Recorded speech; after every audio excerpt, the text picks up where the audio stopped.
आज हम लोग आगे देखेंगे 6वां चैप्टर त्रिभुज है।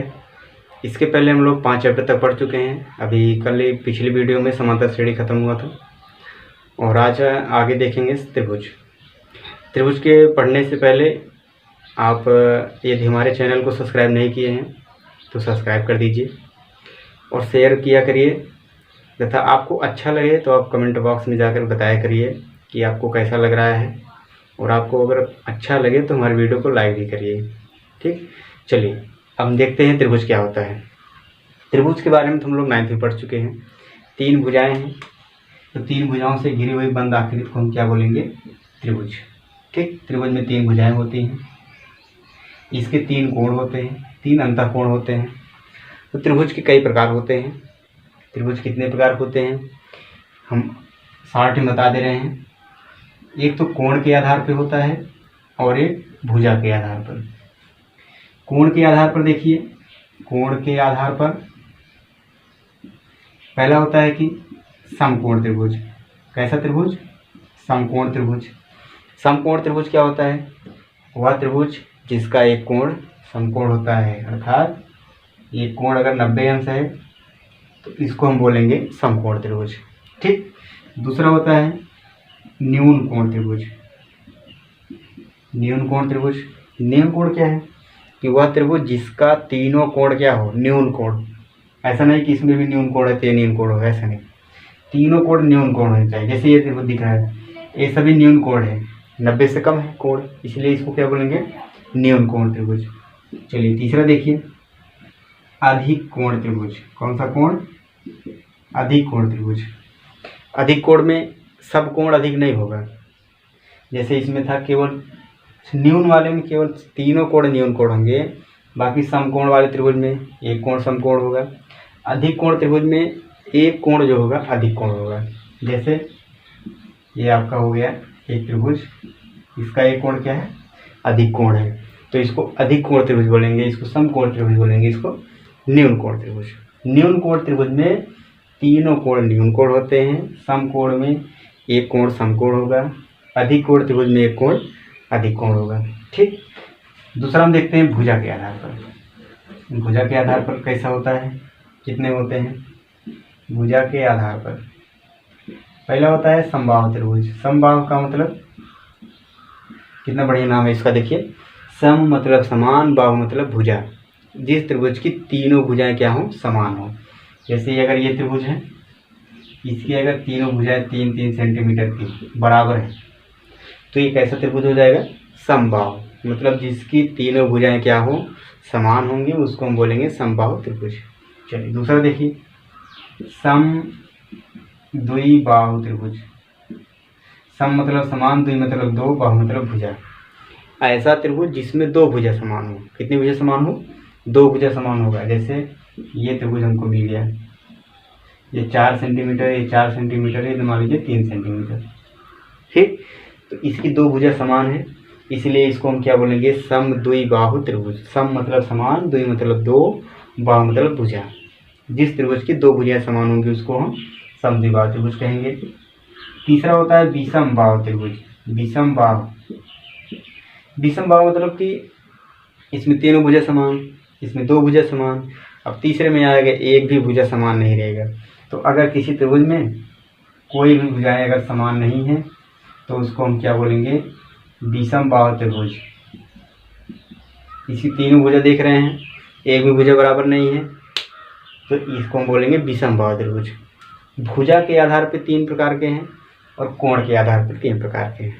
ठीक, अब त्रिभुज में आगे हम हमारे जो सिलेबस में है वो है समरूपता। त्रिभुज की समरूपता है, उस पर चैप्टर आपका बनाया गया है। पहले तो हमको दिया इसमें समरूप आकृतियाँ कैसे क्या होती हैं। समरूप आकृतियाँ हम लोग देखें क्या होता है, इसको आप लोग तैयार कर लीजिएगा। त्रिभुज देखिए, समरूप आकृतियाँ, समरूप आकृतियाँ। समरूप आकृति, सम मतलब समान, रूप मतलब आकार। जिस वो आकृति भी है समान रूप में, रूप आप जानते हैं आकृति कोई भी किसी प्रकार की क्रिएटर है। तो अब आकृति कोई अगर त्रिभुज बनाया जाए, चतुर्भुज बनाया जाए, वर्ग बनाया जाए, वृत्त बनाया जाए, अगर उनका रूप समान है तो उसको बोलेंगे समरूप आकृति। जैसे ये आपका 2 मार्कर है, ठीक, एक नया दिख रहा है, पुराना दिख रहा है, लेकिन इनका जो रूप है, बनाने का तरीका जो है सेम है, तो इन दोनों को हम क्या बोलेंगे? समरूप आकृति। इनकी आकृति कैसी है? समान है। जैसे यहाँ पे हम 2 वृत्त बना दें, एक वृत्त ये है, एक वृत्त ये है, तो इनका रूप कैसा दिख रहा है? समान ही दिख रहा है। ये भी गोलाकार में है वृत्त में, ये भी गोलाकार है, तो इनका रूप समान है, छोटा बड़ा है लेकिन रूप समान है, इसलिए इन दोनों क्या बोलेंगे? समरूप आकृति। अगर हम एक ऐसे बड़ा त्रिभुज बना दें और एक छोटा त्रिभुज बना दें, देखिए दोनों आकृति समान है कि नहीं? रूप बिल्कुल सेम है, इसलिए इनको क्या बोलेंगे? समरूप आकृति। अगर इसी त्रिभुज को हम ऐसे बना दें इस तरह से, तो क्या ये और ये समरूप है? समरूप नहीं है। ये देख रहे हैं कैसे बना है, ये कैसे बना है, तो ये आपका समरूप नहीं होगा। समरूप होने के लिए क्या है? कोण बराबर होना चाहिए। जैसे इसमें और इसमें देखेंगे तो ये बिल्कुल सेम दिख रहा है, तो इसको समरूप आकृति बोलेंगे, इसको समरूप आकृति में नहीं रखेंगे। वर्ग देख लीजिए, अगर एक बड़ा सा वर्ग बना दें और एक छोटा सा वर्ग बना दें, तो इनका रूप, ये भी समान रूप दिख रहा है, ये भी वर्ग है, ये भी वर्ग है, ये बड़ा है छोटा है कोई दिक्कत नहीं है, लेकिन रूप इनका क्या है? समान है। इसको क्या बोलेंगे? समरूप आकृति। समरूप में देखिए 2 बातें हमको मिलती हैं। समरूप के लिए 2 चीज़ें हैं जिसको हम लोग 9th में पढ़े हैं, सर्वांग सम। क्या पढ़े हैं? सर्वांग समता, सर्वांग समता। और दूसरा हम लोग आज पढ़ेंगे इसमें समरूपता। समरूपता, समरूप तो चल रहा है, समरूपता और सर्वांग समता। सर्वांग सम, ये बात 9th में पढ़े हैं, फिर से इसको हम लोग देखते हैं कि सर्वांग सम क्या होता है। सर्व अंग समान, सर्वांग समता। सर्व अंग सम मतलब समान, मतलब ऐसी 2 आकृतियाँ जिनके सभी अंग क्या हों? समान हो, सभी अंग।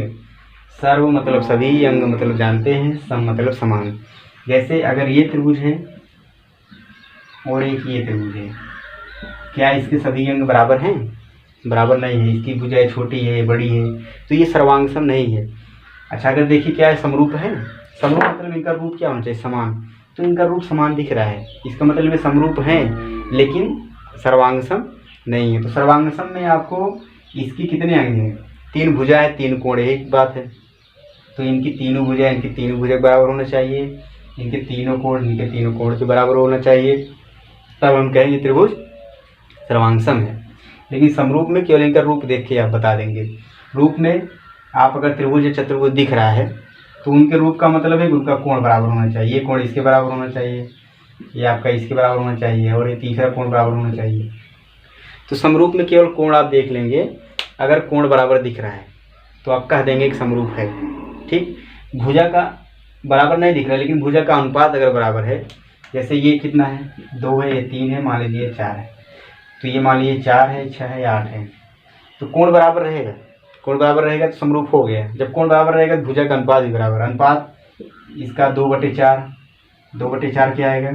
1/2 आएगा। 3/6 देखिए क्या आएगा? 1/2 ये भी आ गया। 4/8 ये, और ये देखिए 4/8 भी क्या आएगा? 1/2। मतलब अगर इनका अनुपात बराबर है तो हम समरूप कह देंगे। तो सर्वांग सम के लिए आपको कंफर्म हो गया होगा कि इसके सभी अंग, कोण, भुजा सब बराबर होना चाहिए। समरूप के लिए केवल कोण भी बराबर मिल जाए, सभी कोण, तब भी आप समरूप कह देंगे। भुजा का, जब कोण बराबर रहेगा तो उनका भुजा का अनुपात भी बराबर रहेगा, तो उसको खोजना नहीं पड़ेगा। तो देखिए, तो समरूप आकृतियाँ आप लोग लिख लीजिएगा, जिनके आकृतियाँ या जिसका रूप समान हो उसको समरूप आकृति कहते हैं। तो इस पे देखिए प्रश्नावली बनी है 6.1, इसको आप लोग फिलअप करिएगा। पहला क्वेश्चन है सभी वृत्त, आगे दिया सर्वांगसम समरूप। वृत्त क्या होते हैं? सर्वांगसम समरूप कैसे? अगर सभी वृत्त हम देखे हैं तो सर्वांगसम होंगे, समरूप होंगे। कोई वृत्त हम बनाए, ये बताइए सर्वांगसम है समरूप है?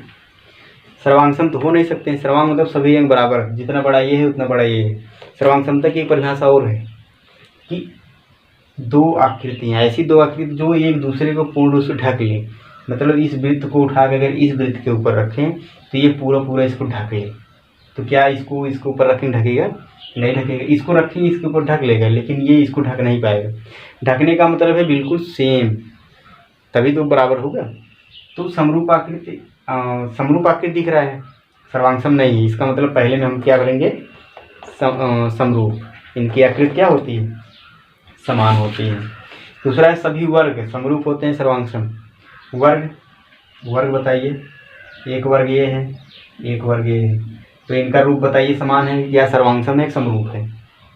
समरूप तो हो नहीं सकते हैं, सॉरी सर्वांगसम हो नहीं सकते हैं। सर्वांगसम होंगे कभी कभी, लेकिन सभी वर्ग सर्वांगसम नहीं होंगे, क्योंकि अगर ये छोटा है ये बड़ा है तो कैसे सर्वांगसम होगा? कोण तो बराबर है लेकिन भुजा नहीं बराबर है, इसीलिए ये सर्वांगसम नहीं होगा। ये भी क्या होगा? समरूप होगा। तीसरा है सभी समद्विबाहु समबाहु त्रिभुज समरूप होते हैं। कौन से त्रिभुज समरूप होंगे? समबाहु त्रिभुज की या समद्विबाहु त्रिभुज? कौन से त्रिभुज ऐसे होंगे जो समरूप होंगे? अगर समबाहु त्रिभुज है, ठीक, तो वो आपका हमेशा क्या रहेगा? समरूप होगा। लेकिन समद्विबाहु त्रिभुज अगर हम एक त्रिभुज ऐसे बना दें कि 5 सेंटीमीटर 5 सेंटीमीटर, ये मान लीजिए 2 सेंटीमीटर, और एक त्रिभुज हम ऐसे बना दें, ये भी 5 ये भी 5, और ये मान लीजिए 1 सेंटीमीटर 4 सेंटीमीटर कर दें ना, तो बताइए दोनों समरूप दिख रहे हैं? तो ये आपका समरूप नहीं हो पाएगा। इसका मतलब समबाहु त्रिभुज जितने होंगे वो सभी समरूप होंगे, समद्विबाहु त्रिभुज समरूप नहीं होता है। ठीक, अगला देखिए क्वेश्चन है कि भुजाओं की संख्या समान वाले दो बहुभुज समरूप होते हैं यदि उनके संगत कोण बराबर हो। कोई बहुभुज जैसे चतुर्भुज है वर्ग में, तो इनके अगर संगत कोण बराबर है, कोण बराबर है तो समरूप हो गया। भुजा नहीं बराबर है तो समरूप के लिए परेशान नहीं होना कि भुजा नहीं बराबर है समरूप नहीं होगा, ऐसा नहीं है। अगर कोण इसका बराबर है तो समरूप हो गया। तो चौथे में इनके संगत कोण बराबर होने चाहिए और उनकी संगत भुजाएं समानुपाती होनी चाहिए, समानुपात। जैसे अभी हम लोग निकाले थे ना एक त्रिभुज में 4/2 1/2 अनुपात आया था। तो समरूप के लिए तीनों कोण बराबर होने चाहिए और भुजाओं के अनुपात बराबर होने चाहिए। दो उदाहरण, दूसरा क्वेश्चन है दो उदाहरण देना है। समरूप आकृति एक 2 उदाहरण, समरूप आकृति 2 उदाहरण दे, एक वर्ग दे दीजिए, एक वृत्त दे दीजिए। और ऐसी आकृति है जो समरूप नहीं है, जो समरूप नहीं है उनका उदाहरण दीजिए। जो समरूप नहीं है तो आप ले लीजिए, एक समबाहु त्रिभुज ले लीजिए, एक समद्विबाहु त्रिभुज ले लीजिए। समबाहु त्रिभुज एक ले लीजिए, एक समद्विबाहु त्रिभुज ले लीजिए, आपका समरूप नहीं है। और एक ये चतुर्भुज ले लीजिए, समचतुर्भुज, और एक ले लीजिए वर्ग ले लीजिए। ये दोनों समरूप हैं? समरूप नहीं है। तो ये 2 उदाहरण आपका इस प्रकार से हो गया दोनों में। दूसरा क्वेश्चन यही कह रहा है ना कि 2 उदाहरण लीजिए। पहला समरूप आकृति के लिए एक वृत्त का उदाहरण ले लीजिए, एक वर्ग का उदाहरण। और ऐसी आकृति जो समरूप नहीं है उसका उदाहरण, एक समचतुर्भुज और वर्ग का उदाहरण, और दूसरा समबाहु त्रिभुज और समद्विबाहु त्रिभुज का उदाहरण। ठीक, तीसरा है कि बताइए कि चतुर्भुज समरूप है या नहीं। इसमें देखिए फिगर बना दिया क्वेश्चन। तीसरा ये बताना है कि समरूप है कि नहीं। देखिए 1.5 1.5 और एक यहाँ पे है वर्ग, ये सब 90 है।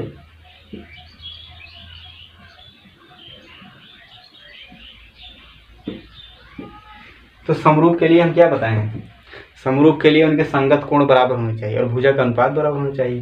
तो क्या इनके कोण बराबर दिख रहे हैं? इसके सभी कोण समकोण है। क्या ये समकोण है? ये समकोण है। इसका कोण नहीं बराबर है, इसका मतलब ये समरूप नहीं हो। भुजा का अनुपात बराबर है लेकिन कोण नहीं बराबर है। तो ऐसा नहीं कि अनुपात बराबर है तो समरूप कहते हैं। दोनों बात होना चाहिए, कोण बराबर होना चाहिए और अनुपात भी बराबर होना चाहिए। ठीक, तो आप लोग जो है समरूप आकृति थोड़ा सा जो बताए हैं देख लीजिएगा और इसका 6.1 थोड़ा सा पढ़ लीजिएगा, रिक्त स्थान की पूर्ति करना है। उसके बाद आगे हम लोग कल पढ़ेंगे त्रिभुजों की समरूपता।